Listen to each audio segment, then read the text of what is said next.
What if I told you your bank account is likely losing hundreds of dollars every single year?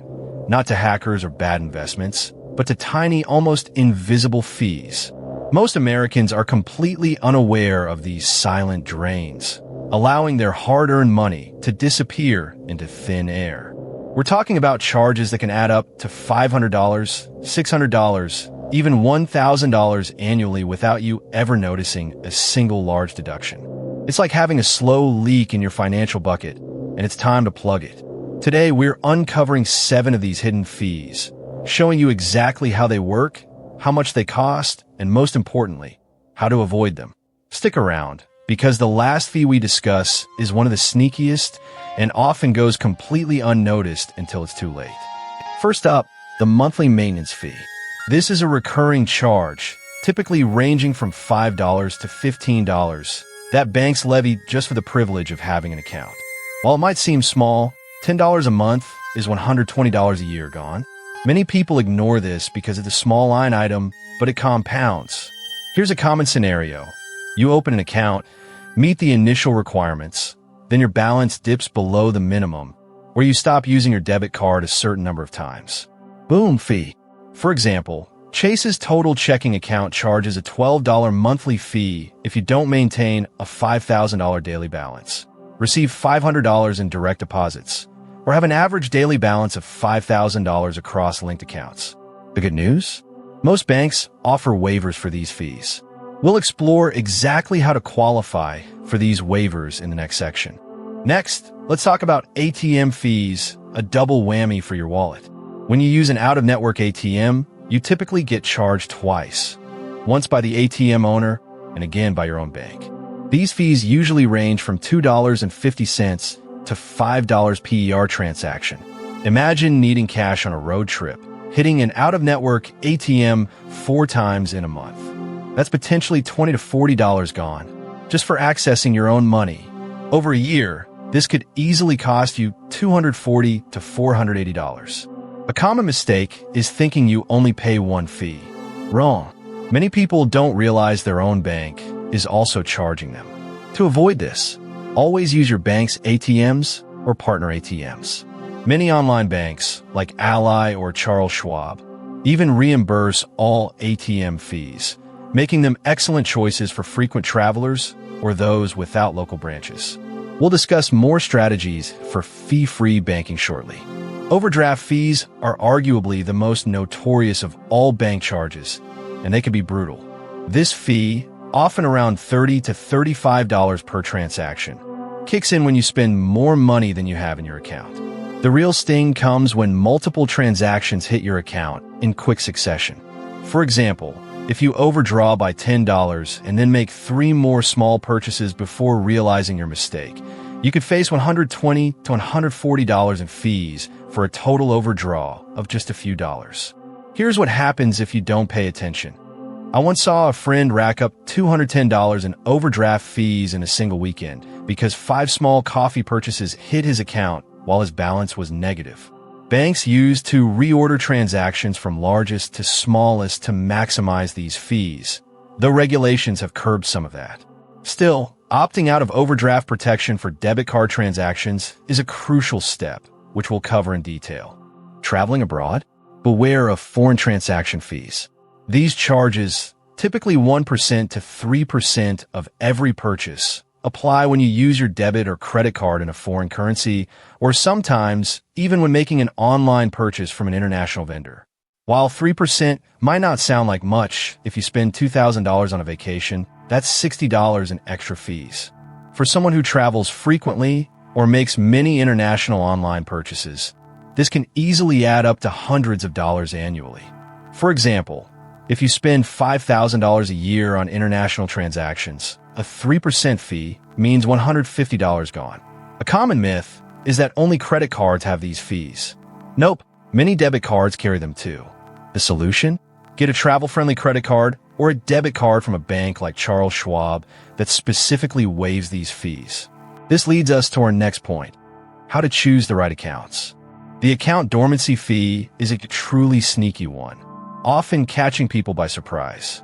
If your account remains inactive for a prolonged period, typically 12 to 24 months, your bank might start charging a dormancy fee, usually $5 to $15 per month. This means if you have an old savings account you forgot about with $100 in it, it could be completely drained by fees in less than a year. Here's a mistake story. A student went off to college, forgot about a small local bank account with $75. 2 years later, it was empty, and she even owed the bank money. The bank considered it dormant and charged $5 every month. This highlights the importance of consolidating accounts or actively managing even small ones. Make sure you understand your bank's definition of inactive and what actions, like a small deposit or withdrawal, reset the clock. We'll discuss how to streamline your accounts effectively next. Wire transfer fees are another expense that can add up quickly, especially if you need to move money fast or internationally. Domestic wire transfers can cost anywhere from $25 to $35 for outgoing wires and $15 to $20 for incoming ones. International wire transfers are even pricier, often $40 to $50 for outgoing and $25 to $35 for incoming. This is a significant chunk of change for what is essentially an electronic transaction. Many people mistakenly believe all electronic transfers are free. While ACH transfers are typically free, they are slower. Wire transfers offer speed and certainty, but come at a premium. For example, if you send 4 domestic wires a year, that's $100 to $140 in fees.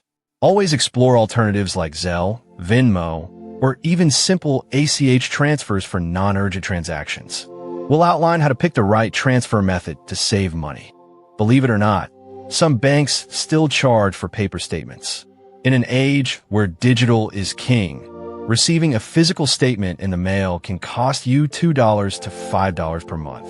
While this might seem trivial, $3 a month is $36 a year. It's a fee designed to push you towards digital banking, which is generally more environmentally friendly and often more secure. The mistake here is simply not opting for e-statements. Many people just tick the default box or ignore the prompt to go paperless when opening an account. It's an easy fix, but it's another one of those death by 1,000 cuts fees that slowly erodes your balance. Make it a habit to opt for e-statements whenever possible. But what about the bigger picture of avoiding fees entirely?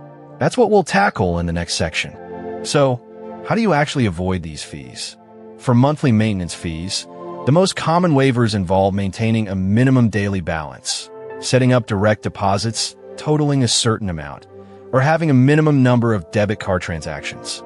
For example, if your bank requires a $1,500 minimum balance, ensure you keep that amount in the account. If direct deposits of $500 monthly are required, set up your payroll to hit that target. For overdraft fees, always opt out of overdraft protection for debit card purchases. This means your card will simply be declined if you don't have funds, preventing those hefty fees. Another strategy is to link your checking account to a savings account for overdraft protection, allowing funds to transfer automatically for a much smaller fee, or even free. The key is knowing your bank's specific waiver requirements, which often vary by account type. Next, we'll look at choosing the right bank. Choosing the right bank is perhaps the most powerful step you can take to avoid fees. Traditional brick-and-mortar banks often have more fees due to their overhead, but they also offer in-person service. Online-only banks like Ally Bank, Capital One 360, or Discover Bank typically have far fewer fees, often no monthly maintenance fees, no ATM fees, or they reimburse them, and competitive interest rates on savings. For example, Ally Bank offers no monthly fees, no minimum balance, and reimburses up to $10 in ATM fees per statement cycle. Charles Schwab Bank is another excellent option, especially for travelers, with no foreign transaction fees and unlimited ATM fee reimbursements worldwide. The biggest mistake here is sticking with a bank out of habit, even if it's costing you money. Do your research, compare fee schedules, and don't be afraid to switch. We'll then look at proactive account management. Proactive account management is your best defense against fees. This means regularly checking your statements, setting up alerts, and consolidating accounts. Most banks offer text or email alerts for low balances, large transactions, or even when an overdraft is imminent. Utilize these. A quick text alert could save you $35. Another crucial step is to review your monthly statements line by line, not just the summary. Many fees are small enough to blend in. If you have multiple dormant accounts, close them or consolidate them into one active account. This simplifies management and reduces the risk of dormancy fees or forgotten funds. For example, if you find a $5 monthly fee, call your bank and ask if it can be waived.